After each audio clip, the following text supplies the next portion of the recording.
मंत्र्यांच्या गैरहजेरीचा मुद्दा सलग तिसऱ्या ते चौथ्या अधिवेशनातही वादात राहिला।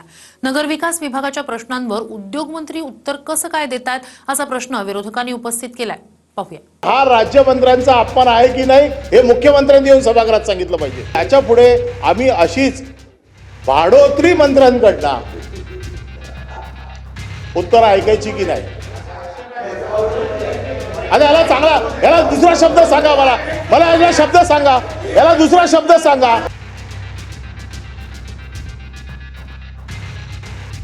सभागृहात मंत्र्यांच्या गैरहजेरीवरून वादाची परंपरा या अधिवेशनातही अखंडित राहिली। प्रचंड बहुमत मिळूनही गेली अनेक अधिवेशनं मंत्री सभागृहात हजर का राहत नाही यावरून विरोधक सवाल करताय। यावेळीही नगरविकास खात्याशी निगडित प्रश्नांवर संबंधित मंत्री अनुपस्थित राहिले आणि त्या खात्यावरच्या प्रश्नांची उत्तरं उद्योग मंत्री उदय सामंत हे देत होते। त्यावरून हा नवा पायंडा न पडू देण्याची जबाबदारी सभापतींची असल्याचं म्हणत सत्ताधाऱ्यांवर टीका केली गेली। वरच्या सभागृहाची रचना याच्यासाठी केलेली आहे की खाली जर मंत्री असेल तर वरती राज्यमंत्र्यांनी उत्तर द्यावं। आजपर्यंत या सभागृहात राज्यमंत्र्यांनी उत्तर दिलेलं नाही। आम्हाला या बाबतीत आपलं रुलिंग पाहिजे की राज्यमंत्री या सभागृहात येणार का आणि ते आमच्या प्रश्नांना उत्तर देणार का की हे असंच चालत राहणार। हे कुठल्या अधिकारात उत्तर देत आहेत?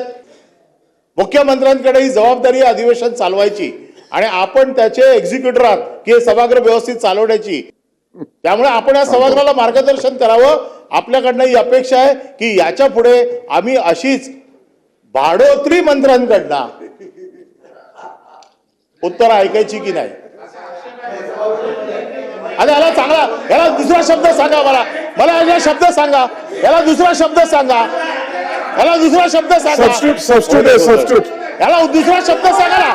मी माझा शब्द मागे घेतो। अनेक विधान परिषदेचे सदस्य असे जे आहेत ज्यांना महाराष्ट्राच्या विकास कामाची काही घेणं देणं नाही, ते सभागृहामध्ये येत नाहीत, त्याची देखील दखल अनिल परब साहेबांनी घेतली पाहिजे। आणि अनिल परब साहेबांचं मी समजू शकतो, चिडचिड होणं स्वाभाविक आहे, कारण बंटी पाटील त्यांना काही डायरेक्ट क्लिअरन्स देत नसल्यामुळं सन्माननीय सदस्य ही चिडचिड स्वाभाविक आहे साहेब अनिल परब साहेबांची, त्याच्याबद्दल दुमत असण्याचं काही कारण नाही। आणि मला नगर विकास खात्याचा मंत्री म्हणून प्राधिकृत केलेलं आहे, त्याचं पत्र देखील आहे आणि मी प्रभारी मंत्री म्हणून या ठिकाणी इथे आहे। ते अभिनंदनास्पद बाब आहे आणि त्यात मंत्री महोदय नाही। 93 ची सूचना माझी लागोपाठ तिसऱ्या दिवशी येते सभापती महोदय, आणि याच्यात या खात्याचे मंत्रीच उपस्थित नाहीये आणि मंत्री उपस्थिती ठेवायची सभापती महोदय आपली जबाबदारी आहे। तर हे प्रश्न राखून किमान उद्या तरी यावेत अशी विनंती आहे सभापती महोदय आपणाला। काही तर महत्वाच्या विषयावरचे मंत्री उपस्थित राहायला हवे। विधानसभेच्या कामकाजाचं डिप्रिसिएशन होत आहे। एक तर मंत्री नाही, मंत्री आहेत तर सचिव नाही आणि सचिवाचा शिपाई सुद्धा बसत नाही। सभागृह आपण कशासाठी चालवतो? की गृह खात्यासारखी चर्चा सुरू असताना गृह खात्याचा एकही अधिकारी, पूर्वी तुम्ही बघितलं असाल की पोलीस महासंचालक बसायचे ग्रह खात्याची चर्चा सुरू असताना, आज एकही खात्याचा एकही सचिव बसत नाही। मंत्री असतील अध्यक्ष महाराज, जबाबदारी ज्यांची आहे ना अध्यक्ष महाराज, त्यांना तुम्ही निश्चितपणे या तुम्हाला अधिकार दिला तो अध्यक्ष महाराज या सर्व सभागृहाने।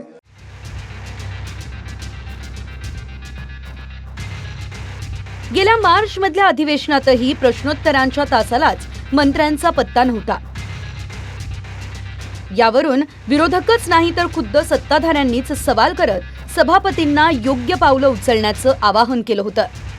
मंगेश कुडाळकर, चंद्रकांत सोनवणे, श्री दिलीप लांडे, अमोल चिमणराव पाटील, सुहास अनिल बाबर, नरके, किणीकर, उढान, गावित, पाडवी, कदम, बांगर, विठ्ठलराव लंघे पाटील, श्री राजेंद्र पाटील, किशोरप्पा पाटील, श्री नरेंद्र भोंडेकर, श्री अमोल खताळ,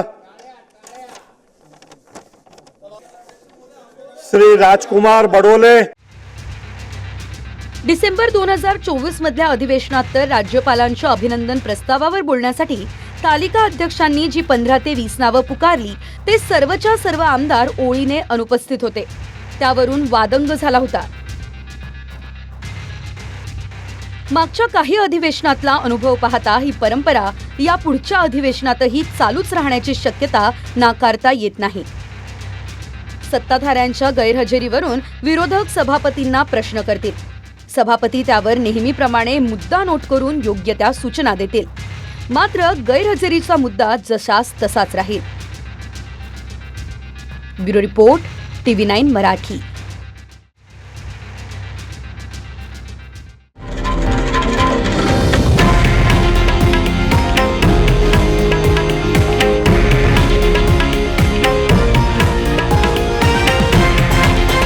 हे आहे देशातील नंबर 1 न्यूज नेटवर्क आणि आपण पाहत आहात TV9 मराठी, एकमेव.